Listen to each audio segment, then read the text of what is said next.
அல்லாஹுடைய பேரருளால்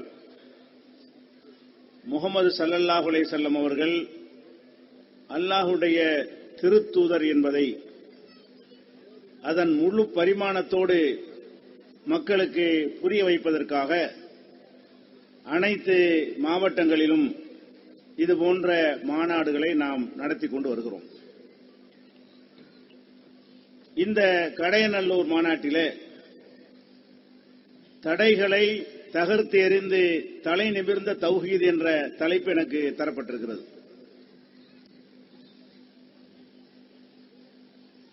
கடையநல்லூரிலே பல ஆண்டுகளுக்கு முன்னால் இதுபோன்ற ஒரு மார்க்க பிரச்சாரத்தில் ஈடுபட்டிருக்கும் பொழுது விரல் விட்டு எண்ணக்கூடிய இந்த முன்பகுதியில் அமர்ந்திருக்கிற மக்களை விட குறைவான அளவுக்கு மக்கள் திரண்டிருக்கிற அந்த கூட்டத்திலே நாங்கள் பேசிக் கொண்டிருக்கும் பொழுது ஒரு பெரிய கூட்டம் திரண்டு வந்து தாக்குதல் நடத்தியதையும் இன்றைக்கு பல்லாயிரக்கணக்கான மக்களால் இந்த திடல் நிரம்பி வழிவதையும் பார்த்தால் தடைகளை தகர்த்து எப்படி தலை நிமிர்ந்திருக்கிறது என்பதை நீங்கள் புரிந்து கொள்ளலாம். அப்ப ஏன் இந்த தடைகளை தகர்த்து எப்படி இந்த ஜமாத் வளர்ந்தது, இந்த தௌஹீத் ஏன் வளர்ந்தது?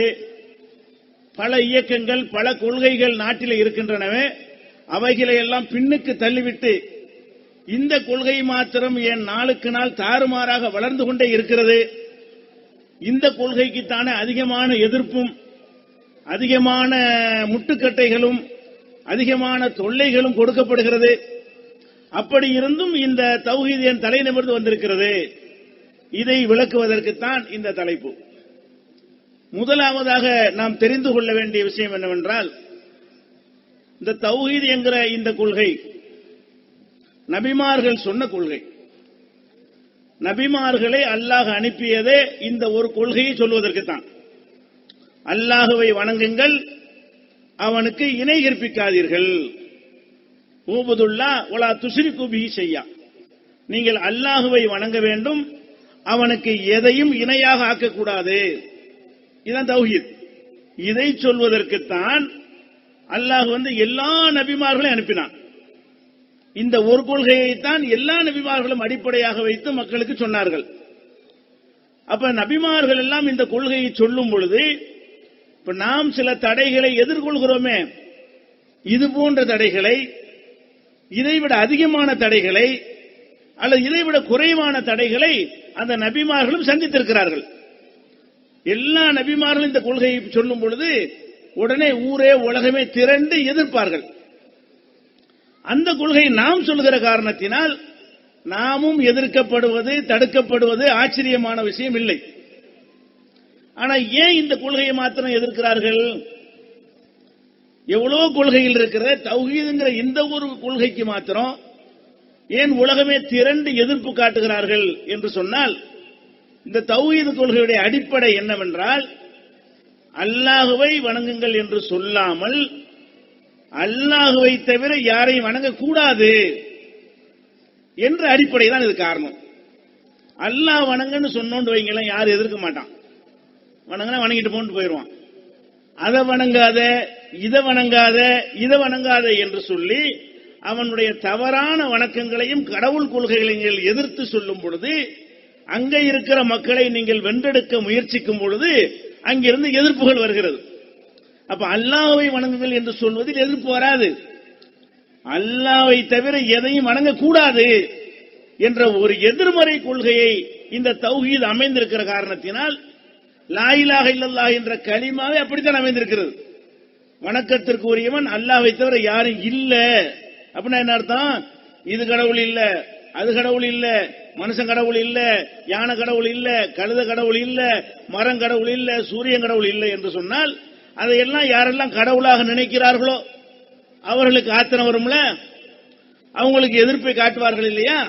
அப்ப இந்த மாதிரியான ஒரு அடிப்படையில் தான் இந்த தௌஹீத் அமைந்திருக்கிற காரணத்தினால் மற்ற கொள்கைகளை சொல்லும் பொழுது ஏற்படாத எதிர்ப்புகளும் முட்டுக்கட்டைகளும் சங்கடங்களும் இந்த தௌஹீதை சொல்லும் பொழுது ஏற்படும். இன்னும் சொல்ல போனால் இந்த தௌஹீதினுடைய இன்னொரு அம்சமாக நன்மையை ஏவ வேண்டும், தீமையை தடுக்க வேண்டும் என்று இந்த மார்க்கத்தில் சொல்லப்படுகிறது. ஒரு இஸ்லாமியர் என்ன செய்ய வேண்டும் என்று கேட்டால், நல்லது என்று சொன்னால் அதை அடுத்து சொல்லிவிட வேண்டும். ஒரு கெட்டது நடக்குமையானால் இது கெட்டது, இதை செய்யாதே என்று சொல்லி தடுக்க வேண்டும்.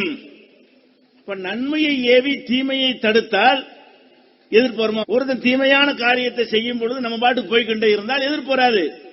ஏண்டா செய்யற, அதை போய் தடுக்க போனோம் என்றால் எதிர்ப்பு வந்துவிடும். அப்ப நன்மையை ஏவி தீமையை தடு என்கிற அடிப்படையில் இந்த தௌஹீத் அமைந்திருக்கிற காரணத்தினால், எல்லா நபிமார்களும் இதையே சொன்ன காரணத்தினால், இந்த தௌஹீத் எங்கெல்லாம் அழகாக முழங்கப்படுகிறதோ அதை கடுமையாக எதிர்ப்பார்கள். நீங்கள் உலகத்தில் எடுத்து பாருங்க, நம்ம ஊர்ல நம்ம நாட்டில் எடுத்து பாருங்கள். இஸ்லாத்தின் பெயரால் பலவிதமான குழுக்கள் இருக்கிறார்கள். அந்த குழுக்கள் இருக்காருன்னு சொல்ல மாட்டாரு. ஆனா நான் சரி, நான் ஷாஃபி தான் எனக்கு சரி, ஹனஃபி தான் சரின்னு அவர் சொல்லுவார். அப்ப இவர்கள்லாம் என்ன தீமை என்று தெரிகிறது, தப்பு என்று தெரிகிறது, அப்படின்னு ஒரு அட்ஜஸ்ட்மெண்ட் பண்றாங்கல்ல. ஏன் எதிர்க்க போறான்? ஷாஃபி ஹனஃபி சண்டை பெரிய அளவில் வந்திருக்குதா? எப்பவாவது தீவிரமா எவனா அஜத்து தீவிரமா பேசிவிட்டால் வந்திருக்கும். தௌஹீதுக்கு வந்த மாதிரியான எதிர்ப்பு அவங்களுக்கு வந்திருக்குதா? வர வாய்ப்பில்லை. ஏனென்றால் ஒருத்தருக்கு ஒருத்தர் தீமைகளை சகித்துக் கொள்கிறார்கள். ஓன் தப்ப நான் கண்டிக்க மாட்டேன், ஏன் தப்ப நீ கண்டிக்கிறாத. இந்த மாதிரியான ஒரு அடிப்படையில் தான் எல்லா இயக்கங்களும் எல்லா கொள்கைகளுமே அட்ஜஸ்ட்மெண்ட் டைப்பாக இருக்கிறார்கள். தௌஹீத் என்ன செய்யும்? ஷாஃபிட்ட போய் ஷாஃபி தப்புன்னு சொல்லும், அதுல இருக்காதேன்னு சொல்லும், எடுத்து வைக்கும், அதுல இருக்கிற ஒவ்வொருவனையும் வென்றெடுப்பதற்காக பாடுபடும். ஹனஃபிட்ட போகும், ஹனஃபிட்ட போய் இது தவறு என்று சொல்லும், உன்னுடைய கொள்கை கோட்பாடு அத்தனையும் இஸ்லாத்திற்கு எதிரானது என்று சொல்லும், விளக்கும், அங்குள்ள மக்களுக்கு புரிய வைக்கும், அவர்களை வென்றெடுப்பதற்காக பாடுபடும். மாலிகி, ஹம்பலி, சின்ன கட்சி, கீழ கட்சி, மேல கட்சி, எந்த கட்சியா இருந்தாலும் சரி, இதெல்லாம் இஸ்லாத்தில் இல்லை என்று சொல்லும். அதிலிருந்து மக்களை வென்றெடுப்பதற்காக முயற்சி செய்யும். அப்ப என்னென்னவெல்லாம் நம்ம முன்னாடி இருக்கிறதோ, அதுல எதெல்லாம் தவறு என்று படுகிறதோ அந்த தவறுகளில் இருந்து மக்களை மீட்டெடுக்க வேண்டும். இது தௌஹீதுக்கு மட்டும்தான் இருக்கிறது. அந்த காலத்தில் வரதட்சணை வாங்கி கொண்டு வந்தார்கள், அதிக அளவில் வாங்கினார்கள். அதை எப்படி செய்து கொண்டார்கள்? முத்தவள்ளி வாங்கும் போது அஜர்த்து கண்டுக்கிற மாட்டாரு, அஜர்த்து வாங்கும் போது முத்தவள்ளி கண்டுக்கிற மாட்டாரு. முத்தவள்ளி வரதட்சணை வாங்குறாரா, அஜர்த்து அல்பாத்தியா வச்சு கூட்டாகிடுவாங்க. முத்தவள்ளி வாங்கி கொடுப்பாருங்க, அஜர்த்து எதிர்க்கணும்ல, அவரை பங்காளி ஆக்குறது எப்படி? அஜர்த்து அல்பாத்தியா, அவர் அல்பாத்தியா சொல்வதன் மூலமாக அவரையும் பங்காளி ஆக்கிவிட்டால் எதிர்ப்பு வருமா? யாரா எதிர்ப்பானா? அப்ப எல்லா தீமைகளையும் கண்டவுன பொங்கி எழுந்து, உங்களில் யாராவது தீமையான காரியத்தை கண்டால் கையால் தடுங்கள். ரசூலுல்லாஹ் சொன்னாங்கல்ல, மர்ரா மின்கும் முன்கரன் ஃபல்யுகையிர்ஹு பியதிஹி, யார் ஒருவர் தீமையான காரியத்தை காண்கிறாரோ அதை தன் கையால் தடுக்க வேண்டும். முடியாவிட்டால் பிலிசானிஹி, முடியாவிட்டால் நாவால் தடுக்க வேண்டும். அதுவும் முடியாவிட்டால் கல்பிஹி, மனசால் வெறுத்து ஒதுங்க வேண்டும் என்று சொன்னார்களே, அந்த கடமையை தௌஹீத் ஜமாத் மாத்திரம் செய்கிற காரணத்தினால் தான் அனைவரும் எதிர்க்கிறார்கள். அவங்களுக்குள்ள உள்ளவன் ஒவ்வொருத்தன் அடுத்தவன தவறு என்று சொல்லுவான், எதிர்க்க மாட்டான், சண்டை போட மாட்டான். ஷாஃபி கூட்டம் இங்க போடாத சொல்ல மாட்டான், ஹனஃபி பயான் இங்க நடத்தக்கூடாது என்று சொல்ல மாட்டான். நீ ஓன் தவறை நான் கண்டுகொள்ள மாட்டேன், ஏன் தவறை நீ கண்டுகொள்ளாதே. முரீது வாங்குறது கூடாது, காதிரியா காரணம் செய்யுமா? நான் முரீது வாங்குறத சாதிலியா கண்டுக்கிறாத, சாதிலியா முரீது வாங்குறத காதிரியா கண்டுக்கிற வேணாம், நம்ம ரெண்டு ஒண்ணா இருந்துக்குருவோம். ரெண்டும் தப்புன்னு நம்ம போய் சொல்றோமா? ரெண்டு பேரும் சேர்ந்து அடிக்க வரோம். இப்ப மேட்ரு என்ன? அனைவருடைய தீமைகளையும் எதிர்க்கக்கூடியதாக தௌஹீத் அடிப்படை இருக்கிற காரணத்தினால்தான் நம்ம மட்டும் பல தடைகளை கடந்து வந்திருக்கிறோம். இது நபிகள் நாயகம் ஸல்லல்லாஹு அலைஹி வஸல்லம் காலத்தில் கூட அவங்களோட யாரு நெருக்கமா இருந்திருக்கன்னு பாருங்க. அவங்க ஓரிரை கொள்கை சொன்னாங்க ஒரு கூட்டம். அந்த மக்காவில் இருந்த ஒரு கூட்டம் என்ன செஞ்சான்? கல்லு, மண்ணு, கழுத எல்லாத்தையும் கடவுளா கருதிய கூட்டம் இருந்தார்கள். மக்காவில் கற்களை, சிலைகளை வணங்கக்கூடியவர்கள் இருந்தார்கள், மறுமையை நம்பாதவர்கள் இருந்தார்கள். அப்படி ஒரு கூட்டம் இருந்தார்கள். மதீனாவுல ரசூல் ஸல்லல்லாஹு அலைஹி வஸல்லம் ஒரு சாராரை எதிர்த்தார்கள். மதீனாவுல இருந்தவங்க யாரு? யகூதி இருந்தார்கள், நசாராக்கள் இருந்தார்கள். யகூதிகள் நசாராக்கள் நபிமார்களுடைய வருகையை நம்புறவர்கள், மறுமையை நம்பக்கூடியவர்கள், அப்படியான எதிரிகள் இருந்தார்கள். அப்ப மக்காவில் உள்ள கொள்கைக்கும் மதீனாவாசியுடைய கொள்கைக்கும் எந்த வகையிலும் பொருத்தமே கிடையாது. இவங்க கொள்கை அவனுக்கு பிடிக்காது, அவங்க கொள்கை இவனுக்கு பிடிக்காது. சரி, யகூதி நசாரா இருந்தால மதீனாவுல, அவங்க 2 பேரும் கொள்கை ஒண்ணா இல்ல. யகூதி கொள்கை பிரகாரம் இயேசு தவறா பிறந்தவர், தகப்பன் இல்லாம பிறந்தவர் அப்படின்னு சொன்னாங்க. அப்ப அவங்க 2 பேருக்கு மத்தியில் அந்த அளவுக்கு கடுமையான பகை எல்லாம் இருந்தது. இப்ப நபிகள் நாயகம் ஸல்லல்லாஹு அலைஹி வஸல்லம் வந்து இந்த ஏகத்துவத்தை சொன்ன உடனே அவங்க எல்லாம் ஒண்ணா சேர்றாங்க. யாரு? சிலை வணங்கிகளும் சிலை வணங்காதவர்களும் மறுமையை நம்பியவர்களும் நபிமார்களை நம்பியவர்களும் நம்பாதவர்களும் ஒன்னா சேர்ந்து கொண்டு நபிகள் நாயகம் ஸல்லல்லாஹு அலைஹி வஸல்லம் எதிர்த்தார்கள். யகூதி நசாராவை எதிர்க்க காணா, நசாரா யகூதி எதிர்க்க காணா, மக்கா காபிரும் யகூதிகளும் எதிர்த்து சண்டை போட்டுக்கிற காணா, ரசூலுல்லாஹ் ஒழிப்பதற்காக என்ன செய்யறாங்க? எல்லாருமே ஒன்னா சேர்றாங்க. ஏன்? நாம மட்டும்தான், நபிமார்கள் வழியில் வந்த நாம மட்டும்தான் எல்லா தீமைகளையும் எதிர்க்கிறோம். யார் தீமை செஞ்சாலும் அந்த தீமையில் நீ இருக்காதே. அப்ப தீமை செய்பவர்களை தீமையில் இருக்காதே என்று எப்போதெல்லாம் சொல்கிறீர்களோ அவனுடைய ஆதிக்கம் குறையும், அவனுடைய நம்பர் குறையும். நீங்க எல்லாம் யாரு? ஏற்கனவே ஷாஃபி தானே, அல்லது ஹனபி தானே, அல்லது கீழே கட்சி மேல கட்சி கோட்டாத்து கட்சி தங்கள் கட்சி ஏதோ ஒண்ணு தானே நீங்க எல்லாம். அப்ப ஏதோ ஒன்னாக இருந்த நீங்கள் அதெல்லாம் வேண்டாம் என்று சொல்லிவிட்டு இங்க வந்திருக்கிறீங்கல்ல, இதுக்குதான் பயந்தாங்க, வரக்கூடாது. இவங்க பிரச்சாரம் பண்ணுவார்களே ஆனால் ஷாஃபி அவுட் ஆகிவிடும், ஹனபி அவுட் ஆகிவிடும், 4 கட்சிகளும் அவுட் ஆகிவிடும், எல்லா தரிக்காக்களும் அவுட் ஆகிவிடும், எல்லாம் ஒன்னா உருவி ஒரு ஆள் ஆக்கி விடுவாங்க, ஒரு கொள்கையில கொண்டு வந்து விடுவார்கள், நம்முடைய ஆதிக்கம் நம்முடைய தலைமை எல்லாம் போய்விடும் என்கிற ஒரு காரணத்தினால்தான் இந்த தௌஹீதுக்கு மாத்திரம் அதிகமான தடைகளை நீங்கள் பார்க்கிறீர்கள். இல்லன்னா நம்ம எதுக்கு நம்மளை எதிர்த்தான்? ஏகத்துவத்தை அன்னைக்கு சொன்னமே எதுக்காக எதிர்த்தான்? என்ன சொன்னோம்? வட்டி வாங்க சொன்னோமா? திருட சொன்னோமா? கொலை செய்ய சொன்னோமா? தொழுவாதீங்கன்னு சொன்னோமா? நோன்பு வைக்கன்னு சொன்னோமா? எதற்கு நம்மளை எதிர்த்தான்? இவங்க சொல்லக்கூடிய இந்த கொள்கையை சொன்னால் நம்ம ஒரு கூட்டத்தை கையில வச்சிருக்கிறோமே அது ஒண்ணு உருவிடுவாங்க. மேட்டர் தான். ஒவ்வொருத்தரும் ஒரு கூட்டத்தை வச்சுக்கிட்டு இருக்கிறான், ஆதிக்கம் பண்ணிக்கிட்டு இருக்கிறான், அதன் கீழே பல பொருளாதாரத்தை சுரண்டி கொண்டிருக்கிறான், அதை வைத்து மக்களை ஏமாற்றி கொண்டிருக்கிறான். அவன் கையில் உள்ள புடிகள் எல்லாம் தளர்ந்து விடும் என்பதை தவிர வேறு எந்த காரணத்துக்காக நம்மளை எதிர்க்கவில்லை. அப்ப இந்த தீமைக்கு எதிராக உயிரை பணயம் வைத்தாலும் பரவாயில்லை என்று எதிர்க்கிற தன்மை எப்போது இருக்கிறதோ அப்போதெல்லாம் அனைவரும் சேர்ந்து கொண்டு எதிர்ப்பார்கள். அவர்களுக்குள்ள 1000 கருத்து வேறுபாடு இருந்தாலும் அதை மறந்துவிட்டு ஒன்றுபடுவார்கள். இப்ப முஸ்லிம் ஒற்றுமையை பத்தி எல்லாரும் பேசுவாங்க, எல்லாம் ஒன்றுபட வேண்டும், எல்லாரும் ஓரணிக்கு வாருங்கள் சொல்லுவாங்க. தேர்தல் வரும், ஓரணிக்கு வருவானா? வரமாட்டான். ஓரணிக்கு வாருங்கள் என்று சாதாரணமா பேசுவார்கள், பிரியாணி சாப்பிடுவார்கள், எல்லா அமைப்பும் கலைந்து போய்விடுவார்கள். எலெக்ஷன் வரும் என்ன செய்வான்? நான் இவர்கிட்ட கூட்டு நான் அவர்கிட்ட கூட்டுன்னு சொல்லி 7-8 பிரிஞ்சு போயிருவாங்க. எந்த ஒரு போராட்டம், பாபர் மசூதி வரும், 1,000 பேசுவாங்களா? டிசம்பர் 6 வந்துருச்சுல, நம்ம எல்லாரும் சேர்ந்து ஒரு போராட்டம் நடத்துவானா? நடத்த மாட்டான். அவன் அடையாளத்தை காட்டுவதற்கு போயிருவான், இவன் அடையாளத்தை காட்ட போயிருவான். தௌஹீத் ஜமாத் எதிர்ப்பு வாங்கன்னு கூட்டு பாருங்க, எல்லாம் ஒண்ணாத்துறாங்க. ஒற்றுமைங்கிறவன் எத்தனையும் ஒன்றுபட மாட்டாங்க. வாங்க தௌஹீத் ஜமாத்துக்கான அழிப்போம், தௌஹீத் கூட்டத்தை தடுப்போம், தௌஹீத்காரனை விரட்டுவோம்னு சொல்லி பாருங்க, 72 கூட்டம் ஒண்ணாயிருவாங்க. அப்ப ஒற்றுமைங்கிறான இந்த ஒண்ணுல மட்டும் ஒற்றுமை பாக்குறீங்களா? இதை தவிர எதுலையாச்சும் ஒற்றுமை இருந்து பார்த்திருக்கிறீங்களா? அப்ப எந்த அளவுக்கு இருக்கிற எல்லாம் ஒன்னா சேர்ந்து இவர்களை ஒழிக்க வேண்டும் என்று நினைக்கிறார்கள் என்று சொன்னால் அதற்குரிய காரணம் என்ன? இந்த தௌஹீதை சொல்லும் பொழுது, நன்மையை ஏவி தீமையை தடுக்கும் பொழுது பல பேர் பாதிக்கப்படுவார்கள். இது ரொம்ப உலகத்துக்கு ஒரு கெட்டவர்களுக்கு ஒரு அச்சுறுத்தலான ஆபத்தான ஒரு கொள்கை, நல்லவனுக்கு வரவேற்கத்தக்க கொள்கை. நன்மை ஏவி தீமையை தடுக்குதல் என்கிற இந்த கொள்கை கெட்டவர்களுக்கு பயங்கர அச்சுறுத்தலை ஏற்படுத்தக்கூடிய ஒரு கொள்கை. அப்ப இவங்க நன்மை ஏவி தீமையை தடுக்கிறது வந்தால் நம்முடைய எதிர்காலம் என்ன ஆகும்? முதல்ல எடுத்துக்கொள்வோம். இந்த எல்லா அமைப்புலையும் மத குருமார்கள் கையில தான் ஆதிக்கத்தை வச்சிருந்தாங்க, அஜர்த்துமார்கள். இஸ்லாத்தினுடைய தலைமை யார் கையில இருந்துச்சு? அஜர்த்துமார்கள் கையில இருந்துச்சு. இந்த அஜர்த்துமார்கள் என்று சொல்லக்கூடிய மௌலவிமார்கள் மக்களுக்கு நேர்வழி காட்டினார்களா? அவர்களை வைத்து பிழைப்பு நடத்தினார்களா? ஒரு நேர்வழி காட்டினதே இல்லை. மார்க்க அறிஞர்கள் என்று சொல்லக்கூடியவர்கள் மக்களுக்கு எந்த நேர்வழியும் காட்டினதே இல்லை. உங்க கடையநல்லூர், மேலப்பாளையம் போன்ற உலமாக்கள் நிறைந்த ஊர்களிலே படிச்சவனுக்கு வரதட்சணை ரேட் இருக்குல்ல, டாக்டருக்கு இவ்வளவு, இன்ஜினியருக்கு இவ்வளவு, ஆலிம்சாக்கு இவ்வளவு உண்டு.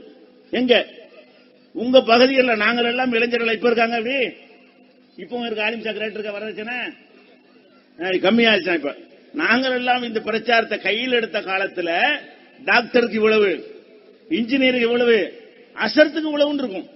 அப்ப அசர்த்து இருந்தாரே, ஆனால் அவருக்குன்னு வரதட்சணை ரேட்டு. அந்த மாதிரி வரதட்சணை வாங்குவதில் உனக்குன்னு ஒரு ரேட்டை நிர்ணயித்துக் கொண்டு இந்த அஜர்த்துமார்கள் வாழ்ந்தார்களா இல்லையா? இவர்கள் எப்படி மக்களுக்கு வரதட்சணை தவறு என்று சொல்லி இருப்பார்கள்? எப்படி வரதட்சணை ஒழித்து கட்டி இருப்பார்கள்?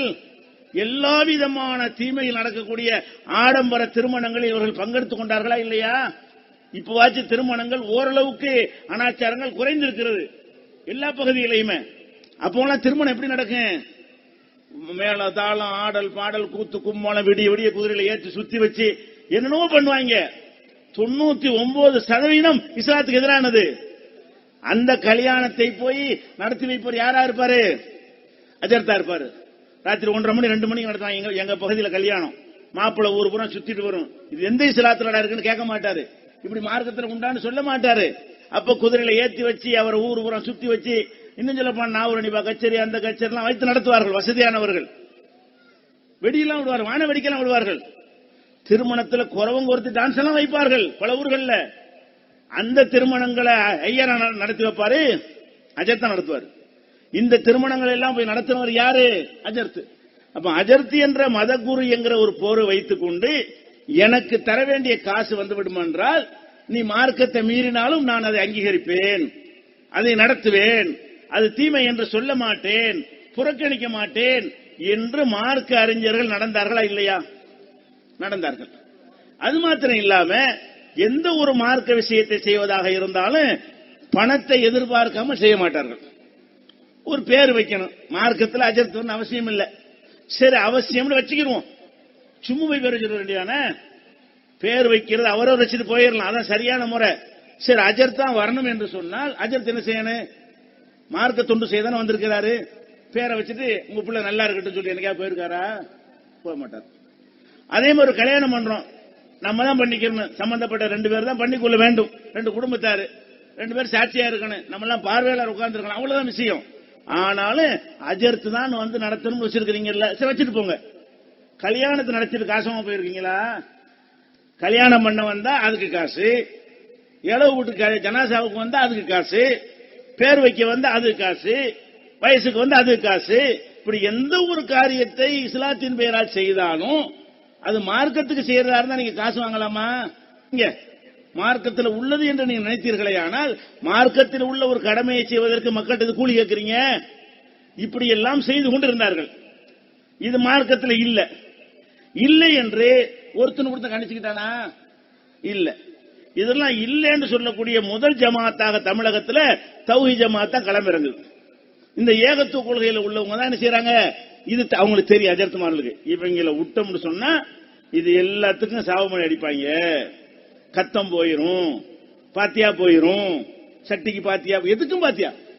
ஒரு சட்டியத்துக்கு அடுப்புல வச்சால் பாத்தியா, மாப்பிள்ளைக்கு தலையில தொப்பி எதுக்கு வைப்பாங்க, அதுக்கு ஒரு ஆள் பாத்தியா, அதுக்கு காசு, எல்லாத்துக்கும் காசு.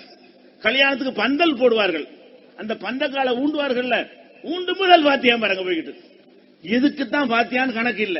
இதெல்லாம் எதுக்கு நான் சொல்றேன்னு கேட்டா, தடைகள் வருவதற்கு என்ன காரணம் என்றால், இந்த முதல்ல மதகுருமார்களுடைய ஆதிக்கத்தை நம்ம உடைக்கிறோம். மதகுருமார்கள் தான் முஸ்லீம்கள் ரொம்ப நம்புறாங்க. முத்தவள்ளியை நம்பியெல்லாம் மார்க்கத்தில் யாரும் செயல்பட மாட்டாங்க. மதகுருமார்கள் அஜர்த்துமார்கள் சொன்னா அது மார்க்கமாக இருக்கும் என்று அவர்கள் செய்வார்களே, ஆனால் அவருடைய அமல்கள்லாம் பாழாகி விடுமே, இவங்கள்ட்ட இருந்து மக்களை மீட்டெடுக்கணுமே என்று நம்ம மக்கள் மத்தியில் எடுத்து சொல்லும் பொழுது முதல்ல இதனுடைய ஆபத்தை உணர்ந்தவர்கள் மார்க்க அறிஞர்கள் தான். என்ன உணர்றாங்க? இவங்க இந்த பிரச்சாரத்தை முன்னெடுத்து வந்தால் நம்முடைய சைடு வருமானம், மே வருமானம், அதுக்கு பேரு மே வருமானம் எல்லாம் போய்விடும், சம்பளம் மட்டும்தான் கிடைக்கும், நம்ம வாழ முடியாது, ஆதிக்கம் செலுத்த முடியாது, இஷ்டத்துக்கு செய்ய முடியாது, சொன்னதெல்லாம் கேட்கக்கூடிய ஒரு ஆட்டு மந்தை கூட்டமாக இவங்களை உருவாக்க முடியாது என்று பயம் வரும் பொழுது எதிர்க்கிறாங்க, தூண்டி விடுறாங்க. ஏன்? அவங்கள்ட்ட இந்த மேடை இருக்கிறது, தூண்டி விடுவதற்கான காரணம் இருக்கிறது. ஜும்மாங்கிற மேடை, பயான் பண்ற மேடை, அஜர்த்து பயான் பண்ணா கேட்கறதுக்கு அதுக்கு ஏற்பாடு செய்யறதுக்கு மக்கள் ரெடியா இருந்தாங்க. அதை பயன்படுத்தி கொண்டு மக்கள் எல்லாம் தூண்டி விட்டதெல்லாம் யாரு? மக்களா வந்து அடிச்சான்? அவனுக்கு ஒன்னும் தெரியாது. அப்ப மக்களை நமக்கு எதிராக உசுப்பி விட்டு தூண்டிவிட்ட காரியத்தை செய்தவர்கள் யாரு? இந்த மார்க்க அறிஞர்கள். அப்ப நன்மையை தீமையை தடுக்கிற இந்த கொள்கையை கையில் எடுத்தோமையானால் அவர்கள் செய்கிற தீமைதான் முதலில் என்ன செய்யும்? தடுக்கப்படும், முதலில் ஒழிக்கப்படும் என்பதை கண்டுகொண்டு தடைகளை ஏற்படுத்தி. எப்படி தடை ஏற்படுத்தினா? அல்லாஹ்வுடைய பள்ளியில 4 மதுஹபை பின்பற்றாடி வராதுன்னு போட்டான். பள்ளிவாசலுக்கு சொந்தக்காரன் யாரு? அல்லாஹ். அன்னல் மசாஜித லில்லாஹ், எல்லா பள்ளிவாசல்களும் அல்லாஹ்வுக்கு சொந்தம் என்று அல்லாஹ் சொல்லி இருக்க இவர்கள் என்ன செய்தார்கள்? பள்ளிவாசல்ல தொப்பி வைக்காட்டி வராது. இது அல்லாஹ் ரசூல் சொன்னது இல்ல. 4 மதுஹபை பின்பற்றாட்டி வராது. எதற்கு இதை செய்தார்கள் என்று கேட்டா, இதன் மூலம் மக்கள்கிட்ட விருப்பம் விதைக்கிறதுக்காக வேண்டி. எதுக்காக வேண்டி? இப்படி கெட்டவங்க போல இருக்க, இவங்களை பள்ளிவாசலுக்கு வர வேணாம்னு பள்ளிவாசல் எழுதி போட்டால் இவங்க ஒழிக்கப்பட வேண்டியவங்க, இவங்க கொல்லப்பட வேண்டியவங்க ஒரு கருத்தை உருவாக்குவதற்கு தான் இந்த மாதிரியான விஷயத்தெல்லாம் போட்டார்கள். அதே போல மக்கள்கிட்ட தூண்டி விடுவதற்கு இப்படி தூண்ட முடியாது. எப்படி? மக்களே, நாங்கள் பாத்தியா ஓதி வயிறு வளர்த்தோம், அதுக்கு ஆபத்தா வந்து விட்டார்கள், அடிங்க அடிப்பீங்களா? அடிக்க மாட்டிய. நாங்கள் பேர் வைக்கிறதுக்கு காசு வாங்கணும், இளவு வீட்லையும் விட்டு விடாமல் காசு வாங்கணும், அதுக்கெல்லாம் ஆபத்தா வந்து விட்டார்கள், அடிங்க அடிப்பீங்களா? அடிக்க மாட்டீங்க. அப்ப என்ன செய்யணும்? நீங்கள் ஏற்றுக்கொள்ளக்கூடிய பொய்யான காரணங்களை உங்கள்கிட்ட சொல்ல வேண்டும். என்ன செய்தார்கள்? தடைகளை ஏற்படுத்தினார்கள். இவங்க ரசூலுல்லாஹ் இல்லம்மாங்க. எப்படி? அப்பதான் கோபம் வரும். நம்ம மேட்ரு இருந்து காமிங்க பாத்தியா கத்தத்தை எதிர்க்கிற மேட்ரு, மார்க்கத்தை வச்சு வயிறு வளர்க்காதுங்கிறதுக்கு தான் அவர்களை திட்டுகிறோம். அதை சொன்னா மக்கள்கிட்ட எதிர்ப்பு வராது என்பதற்காக வேண்டி அவங்கள்ட்ட பள்ளிவாசல் இருக்கிற அந்த வாய்ப்பை பயன்படுத்தி கொண்டு, பேசுகிற மெம்பர் மேடையை பயன்படுத்தி கொண்டு, மீளாது போன்ற மேடைகள் நம்ம பேசலாம் என்கிற அந்த சான்ஸை பயன்படுத்தி கொண்டு என்ன செய்தார்கள்? நம்மளை எதிர்ப்பதற்காக அப்பாவி மக்களை தூண்டிவிட்டார்கள். எப்படி தூண்டினார்கள்? ரசூலுல்லாஹ் திட்டக்கூடிய கூட்டம், அவுலியாக்களை திட்டுற கூட்டம், இமாம்களை திட்டுகிற கூட்டம், அல்லாஹ்வே இல்லைன்னு சொல்லுவாங்க. பாத்துறீங்க. இந்த மாதிரி எல்லாம் சொல்லும் பொழுது உங்களுக்கு என்ன செய்யும்? ஒண்ணும் தெரியாத மக்களுக்கு, ஓ அல்லாஹ்வே இல்லைங்கிறவங்களா, ரசூலுல்லாஹ் திட்டுவாங்களா, நபி சஹாபாக்களை ஏசக்கூடியவனா, இமாம்கள் பெரியார்கள் திட்டுறாங்களா, அப்படிங்கிற மாதிரியான ஒரு கருத்தை விதைத்த பிறகுதான் மக்கள்கிட்ட கொந்தளிப்பு ஏற்படுகிறது. இந்த ஏகத்துவத்தை பிரச்சாரம் செய்யும் பொழுது நமக்கு எதிராக வலுவான ஆதாரத்தை வைத்தவங்க பேசினது இல்ல. இந்த தௌஹீத் ஜமாஅத் இந்த கருத்தை சொல்கிறது தப்பு, அப்படி பேச மாட்டாங்க. தௌஹீத் ஜமாஅத்துடைய இந்த கோட்பாடு தப்பு, இந்த ஆதாரம் பேச மாட்டார்கள். என்ன செய்வாங்க? அவதூறுகளை சொல்லி எதை சொன்னால் மக்களுக்கு ஆத்திரத்தை ஊட்ட முடியுமோ அதை சொல்லி தூண்டி விட்ட உடனே எதிர்ப்பு பயங்கரமாக கொந்தளிக்கிறது. என்ன மாதிரி எதிர்ப்பு? போகிற இடங்கள்ல எல்லாம் கூட்டம் நடத்த போனோமையானால் தடையின சாதாரண தடை இல்ல. ஒரு ஊருக்குள்ள நுழைந்தோமையானால் வீட்டில் போய் ப்ரோக்ராம் நடத்துவோம். ஒரு வீட்டில் கூடி ரகசியமா ஒரு 10 பேரை வச்சு நடத்தினால் மோப்பம் பிடித்துக் கொண்டு திரண்டு வருவாங்க. வந்து ஊரை பூனை அடிச்சு வீட்டை அடிச்சு தோசமாக்கி நாங்க வந்த வண்டியெல்லாம் உடைச்சி நாங்கள் போக முடியாம வெளியே வர முடியாம உள்ள கிடந்து ஒரு முற்றுகையிடப்பட்ட நிலையில எல்லாம் பல கொடுமைகளை செய்தார்கள். இப்ப வழுத்தூர்ல மாநாடு நடந்துச்சு பாருங்க. நேற்றாங்க இன்னைக்காங்க நேற்று நடந்துச்சுல, அங்க இந்த கூத்தை நாங்க அனுபவிச்சிருக்கிறோம். அப்ப இந்த மாதிரி மாநாடு நடத்தின இடங்கள்ல எல்லாம் வீட்டில் போய் 10 பேர் பேச விடாம தூண்டி விட்டுவாங்க வந்துட்டாங்கன்னு சொல்லி. அப்ப அவ்வளவு பெரிய தடைகள். நீங்கள் ஏகத்துவ கொள்கை சொன்னீர்களே ஆனால் உடனே என்ன செய்வான்னு கேட்டா ஊர் நீக்கம். எது தௌஹீதுன்னு சொல்லிவிட்டீர்களே ஆனால், ஏகத்துவ கொள்கைன்னு சொல்லிவிட்டீர்களே ஆனால் ஊரை விட்டு நீக்கி வச்சிருவோம். எதுக்கு ஊரை விட்டு நிக்கிற? யாரை நீக்கினது இல்ல. வட்டி வாங்குறவன ஊரை விட்டு நிக்க மாட்டாங்க. முத்தவள்ளியா இருப்பார் அவர். நிக்கிறது கிடக்கட்டும். வட்டி வாங்குறவர் முத்தவள்ளியாவெல்லாம் இருப்பாரு, அது பிரச்சனை இல்ல. பள்ளிவாசல்ல 10,000 ரூபாய் வாடகைக்கு வர வேண்டிய இடத்துல 100 ரூபாய் கொடுத்து என்ன செய்வாரு? அவர் பள்ளிவாசல சுரண்டிட்டு இருப்பாரு, அவரை நீக்க மாட்டாங்க. வக்ஃப் விஷயத்தை சொந்தமாக்குவாரு, அவரை நீக்க மாட்டாங்க. வரதட்சணை வாங்குவாரு, நீக்க மாட்டாங்க. ரஜினி மன்றம், எம்ஜிஆர் மன்றம், சிவாஜி மன்றம் தலைவரான இருப்பாங்க, அவனையும் நீக்க மாட்டாங்க. முஸ்லீமா இருந்துகிட்டு, முஸ்லீமா இருந்து கொண்டு ரஜினி பேர்ல என்ன செய்வான்? ரஜினி இப்ராஹிம், ரஜினி மூசா எல்லாம் போடுவான். இவனை நீக்குங்கன்னு சொல்ல மாட்டார் ரஜரத்து. எதை சொல்லணும்? இவன் முஸ்லீமாக இருந்து கொண்டு ரஜினி இப்ராஹிம் என்கிறான், ரஜினி மூசா என்கிறான் அப்படின்னு என்ன செய்ய மாட்டாரு? செய்ய மாட்டாரு. பேர்ல எம்ஜிஆர் சேர்த்துக்கிறாங்க. எம்ஜிஆர் அப்துல் ரஹ்மான் அந்த காலத்துல, எம்ஜிஆர் இஸ்மாயில், இப்படி எல்லாம் ஒரு கூத்தாடிகளுக்கு பின்னாடி போகிறார்களே, அது எதிர்க்க மாட்டார்கள். அதே மாதிரி இஸ்லாத்தின் பேரால் இருந்து கொண்டு தேர்தல் நேரத்தில் சாமி கும்பிடுவார்கள். யாரு? முஸ்லிம்கள். அவனை உருட்டு நிற்க மாட்டாங்க. ஓட்டு பொறுக்குவதற்காக வேண்டி நெத்தில திலகம் போடுவாங்க, கோயில்ல போய் பரிவட்டம் கட்டுவாங்க, இஸ்லாத்தை விட்டு போய்விட்டான். இதெல்லாம் செஞ்சீங்களா அஜித்குமார்கள்? தௌஹீத் ஜமாத்துக்காரனை மட்டும் நீக்குன்னு சொல்லி அன்னைக்கு சொன்னீங்களே, அப்படி சொன்ன நீங்கள் மார்க்கத்துக்கு சொல்லி இருந்திருப்பீர்களே. ஆனால் வரதட்சணை வாங்குறோம் நீக்கு, வட்டி வாங்கினா நீக்கு சொன்னீர்களா? ஊருக்கு மத்தியில பகிரங்கமா சின்ன வீடு வைத்திருப்பான், அவனை நிற்க மாட்டார்கள். அவர் ஜமாத்தில் முக்கிய மெம்பரா இருப்பார், இல்லாட்டி தலைவரா கூட இருப்பார். அப்ப இந்த மாதிரியான கெட்ட செயல்கள் செய்பவர்கள் எல்லாம் நீங்கள் ஜமாத்தை விட்டு நீக்கினது இல்ல, ஊரை விட்டு நீக்கினது இல்ல, அவனுடைய ஜனாசாவை அடக்க மாட்டோம் என்று சொன்னது கிடையாது. அப்ப யாரை மட்டும் எதிர்த்தார்கள்? ஏன் அவனை எதிர்க்காம நம்மளை எதிர்த்தார்கள்? அவனால பஞ்சாயத்து இல்ல. நீ வட்டி வாங்குற நான் கண்டுக்கிற மாட்டேன், நான் வரதட்சணை வாங்குற நீங்க கண்டுக்கிறாரு. அதே அக்ரிமெண்ட் அட்ஜஸ்ட்மெண்ட், நீங்க நான் கண்டுக்கிறல, நான் நீ கண்டுக்கிறல, நம்ம ரெண்டு பேரும் இவன் கண்டுக்கிறான். யாரு? தௌஹீத் ஜமாத்துக்கார நம்ம ரெண்டு பேரையும் கண்டுக்கிறான் என்ற காரணத்தினால்தான் எல்லா விதமான தீமைகளுக்கு எதிராக அவர்கள் வாய் திறந்தது கிடையாது. பட்டும் படாம, புரிந்தும் புரியாம, மேம்போக்காக சில பயான்களை செய்வார்கள், அவ்வளவுதான். எதிர்த்து கொந்தளித்து நம்ம செய்யறோம்ல, ஒளிச்சு கட்டுவதற்காக வேண்டி அப்படி செய்தார்கள் என்றால் செஞ்சது கிடையாது. தர்கா வழிபாடு கூடாது என்று சொல்ல கூட இவர்களுக்கு திராணியற்று இருந்தார்கள். இந்த தடைகளை முன்னாடி அந்த வரலாறு உங்களுக்கு சொன்னால் புரியும். நாங்கள் மதரசாக்கள்ல ஓதி கொண்டிருந்த காலங்கள்ல, ஓதி முடிச்ச காலங்கள்ல எல்லாம் மனசுல வெந்து போயிடும். என்னது? மௌலிதுன்னு ஓதுவாங்க. அந்த அர்த்தத்தை பார்ப்போம். இதுக்கு இஸ்லாத்துக்கு சம்பந்தமே இல்லையே, பயங்கர சிர்கா இருக்கு, இது எப்படி நம்ம ஓதுறது என்று சொல்லி நான் ஒரு புஸ்தகத்துல 40 பக்கத்துக்கு மௌலிது சம்பந்தமான வரிகள்லாம் எழுதி, இது இன்னென்ன ஆயத்துக்கு மாற்றமா இருக்கு, இன்னென்ன ஹதீஸுக்கு மாற்றமா இருக்குது, அதனால ஜமாத்துல் உலமா தலையிட்டு இதுக்கு ஒரு தடை செய்யணும் அப்படின்னு சொல்லி ஜமாத்துல் உலமாவுக்கு நான் கடிதம் போடுறேன். நான் இதுல இருக்கும்போது வெளியே இல்ல, தௌஹீத் ஜமாத்லாம் இல்லாத காலத்துல அவர்களில் ஒருவனாக இருக்கும் பொழுது எனக்கு வெறுப்பா மௌலிது என்று ஒரு ஷிர்க், இது ரசூலுல்லாஹ் காலத்துல இல்லாதது, நிறைய தப்பு பிழை இருக்கிறது, பயங்கரமான பாவத்தில் கொண்டு சேர்த்துரும் என்று சொல்லி ஜமாத்துல் உலமா தலைவருக்கு நான் கடிதம் போடுகிறேன். கடிதம் போட்டால் கான் பாக்கவேன் என்ற ஃப்ரெண்ட் ஒருத்தர் இருந்தார், இப்ப இருக்காரு. அவர் எனக்கு ஒரு வருஷம் ஜூனியர், நாங்க ரொம்ப நெருங்கிய நண்பர்களா இருந்தோம். இந்த கடிதத்தை நான் எழுதி அவர்கிட்ட காட்டி, இது மாதிரி நான் உலமா சபைக்கு போட போறேன். அப்ப அவர் சொன்னாரு, ஜெயலலிதா ஒரு விஷயம் தெரியல, இவங்க எல்லாம் எதிர்த்து நிக்க இயலாது. அவர் சொல்றாரு, இவங்களை எதிர்த்து நிக்க இயலாது, என்ன வேணாலும் செய்வாங்க, உன்னை தனியா ஓரம் கட்டிடுவாங்க. கடந்த காலத்துல 1-2 பேர் பேசினாங்க, அவங்க எல்லாம் இருந்த இடம் தெரியல, இந்த நோட்டை மடிச்சு பேசாம வச்சுக்க, யாருக்கு அனுப்பிடாதுன்னு செஞ்சாரு. நண்பர்கிற முறையில அட்வைஸ் பண்ணாரு. நான் சொன்னேன், இல்ல நான் அனுப்பத்தான் போறேன்.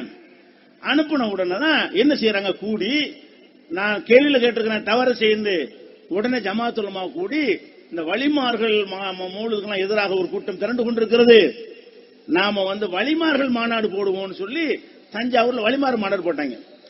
இதெல்லாம் தவறு என்று சுட்டி காட்டினால் திருந்துவதற்கு பதிலாக அதை நியாயப்படுத்தக்கூடிய வகையில தஞ்சையில வழிமார்கள் மாநாடு என்கிற பெயரில் இருந்து கொண்டு அந்த கூட்டத்தை கேட்க சபையின் சார்பாக பள்ளிவாசல் வேலூர் தாய் கல்லூரிங்கிறாங்க முக்கிய பேச்சாளர். அதற்காக என்ன செய்தார்கள்னா 4 பேர்ல பெரிய பெரிய உலமாக்கள் ஒரு மீட்டிங் போறா இருந்தா கூட 1000 ரூபாய் கொடுக்காம வெளியே ஏற மாட்டார்கள். அப்படிப்பட்டவர்கள் சும்மா வர்றாங்க, வேணும் எடுத்துக்கிட்டு காசு வாங்காம. எதுக்காக வேண்டி ஜெயிலாவதில் ஒருத்தர் இருக்கிறான், அவன் நோட்டீஸ் போட்டு எங்களை கேவலப்படுத்தி விட்டான், எங்கள்கிட்ட மன்னிப்பு கேட்க வேண்டும், இல்லை என்றால் அவரை நீக்க வேண்டும். அந்த முத்தவள்ளி நல்ல மனுஷன், அவர் நினைச்சிட்டாரு, எங்கள்கிட்ட மதரசாவில் வேலை செய்யறாரு, டயத்துக்கு பாடம் நடத்துவாரு, லீவ் எல்லாம் எடுக்க மாட்டாரு, டியூட்டியில எந்த குறையும் இல்ல, எங்கள்கிட்ட எந்த குறையும் இல்லாதனால் இதுக்கெல்லாம் நீக்க முடியாது போங்கன்றாரு. அவர்கிட்ட இவங்க சொல்லி நம்ம நீக்கிறது அந்த மாதிரி டைப்ல உள்ளாரு. போயிட்டாங்க. அதுக்கப்புறம் என்ன ஆச்சுன்னு கேட்டா, திருத்துறைப்பூண்டிங்கிற ஊர்ல ஜமாத்துல் உலமா கூட்டம்னு போடுறாங்க. உலமாக்கள் சபை கூட்டம். எதுக்காக வேண்டி? நமக்காக வேண்டி, எனக்காக வேண்டி, என் ஒருவனுக்காக வேண்டிய ஜமாத்துல் உலமாவை கூடி திருத்துறைப்பூண்டிங்கிற ஊர்ல கூட்டம் போட்டார்கள். எப்படி தடை கொண்டு வராங்கன்னு பாருங்க. சும்மா இயக்க ஆரம்பிக்கல, இவர்கள் கடைசி வரைக்கும் உள்ளுக்கு இருந்து நாங்க செஞ்சிருப்போம், அவர்கள் திருந்தி உண்மையை ஒத்துக்கொள்பவர்களாக இருந்தால் இதெல்லாம் தேவையே இல்லை.